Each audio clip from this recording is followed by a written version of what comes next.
আসসালামু আলাইকুম। স্বাগত সবাইকে আমার আজকের পর্বে। তৈরি করে দেখাবো পাউরুটি দিয়ে খুবই অল্প সময়ে তৈরি করে নেওয়া দারুণ মজার একটা রেসিপি। আশা করছি ভিন্নধর্মী এই রেসিপিটা আপনাদের সকলের কাছে ভালো লাগবে। আজকের নাস্তাটা তৈরি করার জন্য আমাদের প্রয়োজন পড়বে স্লাইসড ব্রেড। আমি এখানে 5 টুকরা নিয়ে নিয়েছি, আপনারা আপনাদের প্রয়োজন অনুযায়ী বাড়িয়ে কমিয়ে নিতে পারবেন। এবার প্রথমেই 2টা ব্রেডের স্লাইস নিয়ে নিয়েছি আর ছুরির সাহায্যে এর সাইডের অংশগুলোকে কেটে নিচ্ছি। আমি যে ব্রেডটা ব্যবহার করেছি এটা অনেকটা লম্বা হওয়ায় আমি এটাকে স্কোয়ার শেপ করার জন্য সাইডের অংশগুলোকে কেটে নিচ্ছি।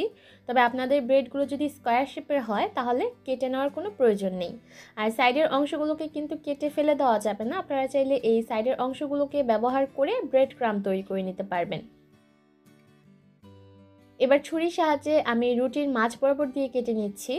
আমরা স্যান্ডউইচ তৈরি করার জন্য রুটিটাকে যেভাবে কাটি ঠিক সেরকম করেই এই রুটিগুলোকে কেটে নিতে হবে। আর একইভাবে করে আপনি যতগুলো নাস্তা তৈরি করতে চান সেই অনুযায়ী ব্রেডগুলোকে কেটে নেবেন। আজকের নাস্তাটা তৈরি করার জন্য আমাদের প্রয়োজন পড়বে খিরসা। আর এই খিরসাটা আমি দোকান থেকে কিনে এনেছি, তবে এই খিরসা কিন্তু আপনারা ঘরেও তৈরি করতে পারবেন। কিভাবে ঘরে সহজে খিরসা তৈরি করা যায় তার একটা রেসিপি কিন্তু আমার চ্যানেলে অলরেডি আপলোড করা আছে, আমি ডেসক্রিপশন বক্সে লিঙ্ক দিয়ে দিব, আপনারা চাইলে দেখে নিতে পারবেন। এবার আমরা যে টুকরা করে রেখেছিলাম সেই ব্রেডের একটা স্লাইসের উপর আমি খিরসা লাগিয়ে নিচ্ছি। আপনারা আপনাদের প্রয়োজন অনুযায়ী খিরসার পরিমাণটা বাড়িয়ে বা কমিয়ে লাগিয়ে নিতে পারেন। আর খিরসা দিয়ে দেওয়া হয়ে গেলে আমি উপর থেকে আরও একটা ব্রেডের স্লাইস দিয়ে লাগিয়ে নিচ্ছি। একটা বাটির মধ্যে আমি 2টা ডিম আগে থেকেই সামান্য একটু লবণ দিয়ে ফেটিয়ে রেখেছিলাম। এবার পাউরুটির টুকরাটাকে প্রথমে ডিমের মিশ্রণের মধ্যে ভালোভাবে চুবিয়ে নিচ্ছি। আর ভালোভাবে যখন ডিমের মিশ্রণে চুবিয়ে নেওয়া হয়ে যাবে তখন এটাকে আমি ব্রেড ক্রাম্বে গড়িয়ে নিচ্ছি। আপনারা চাইলে ব্রেড ক্রাম্বের পরিবর্তে টোস্ট বিস্কিটের গুঁড়াও ব্যবহার করতে পারেন।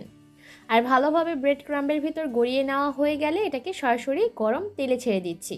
আর নাস্তাগুলোকে ভাজার জন্য তেলটাকে খুব ভালোভাবে গরম হতে হবে, তা না হলে দেখবেন নাস্তাগুলো তেলে ছাড়ার সাথে সাথেই এর উপরে ব্রেড ক্রাম্বের কোটিংটা খুলে যেতে পারে। তাই তেলটাকে খুব ভালোভাবে গরম করে তারপরে এই নাস্তাগুলোকে তেলে ছাড়তে হবে। চুলার আঁচ মিডিয়াম হিটে রেখে এবার এই নাস্তাগুলোকে উল্টে পাল্টে ততক্ষণ পর্যন্ত ভেজে নিব যতক্ষণ না পর্যন্ত এর মধ্যে সুন্দর একটা লালচে বাদামি রং চলে আসে। এরই মধ্যে কিন্তু নাস্তাগুলোর মধ্যে সুন্দর একটা লালচে বাদামি রং চলে এসেছে। এবার এই নাস্তাগুলোকে আমি চুলা থেকে নামিয়ে একটা স্ট্রেনারের উপর নিয়ে নেব যাতে করে এক্সট্রা তেলটা ঝরে যায়। একদম সহজ আর ভিন্নধর্মী এই পাউরুটির নাস্তাটা আপনারা তৈরি করে সকালের নাস্তায় সার্ভ করতে পারেন, আবার চাইলে বাচ্চাদের টিফিনে দিতে পারেন। নাস্তাটার বাইরের ক্রিস্পিনেস আর ভিতরের খিরসার সফট লেয়ারের কারণে এই নাস্তাটা খেতে কিন্তু দারুণ মজার হয়ে থাকে। বাড়িতে বানালে দেখবেন ছোট বড় সকলের কাছেই ভালো লাগবে। আজকের মতো এখানেই বিদায় নিব। সবাই অনেক ভালো থাকবেন। আল্লাহ হাফেজ।